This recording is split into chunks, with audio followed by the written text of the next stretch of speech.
এবার আল্লাহ ডেকে বলে, নমরুদ অনেক হয়েছে আর না। আল্লাহ বলে, তোরে মারতে আমার কামান লাগবে না, ফেরেশতা লাগবে না, নমরুদ তোরে মারবো আমি ল্যাংড়া মশা দিয়া। আল্লাহ একটা ল্যাংড়া মশা পাঠানো। এই ল্যাংড়া মশা নাকের ভিতর দিয়ে ঢুকে মস্তিষ্কের মাঝখানে যে কামড়াতে শুরু করে, মাথার মধ্যে আঘাত করে, ঘুষি মারে, কিল মারে, কিন্তু মশা বের হয় না। এবার আশেপাশের যারা আছে খাদেম খুদ্দাম কয়, তোরাও ঘুষি মা। সুযোগ পায়া কিলের উপর কিল আর ঘুষি, ঘুষাইতে ঘুষাইতে চেহারার মানচিত্র পাল্টাই দিছে, মাকার মশা বের হয়।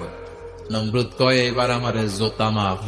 এবার কাঠের জুতা দিয়ে খাদেম খুদ্দামরা মাথার মধ্যে বাড়ি পিটাইতে পিটাইতে মাথাটাকে ফাটিয়ে রক্তাক্ত করে জমিনের মধ্যে নমরুদকে শুইয়ে দিয়েছে। আর আল্লাহ সৈনিক মশা নাকের ভেতর থেকে শূন্যে উড়াল মেরেছে। চিল্লায় পড়েন আল্লাহু আকবার। তার মানে এত শক্তিশালী হয়েও নমরুদের ক্ষমতা নমরুদরে বাঁচাতে পারে নাই। চিল্লায় পড়েন ঠিক কিনা? এই জন্য ক্ষমতা কাউরে বাঁচাতে পারে না, বাঁচাতে পারে একজন। চিৎকার করে বলতে হবে, তিনি কে?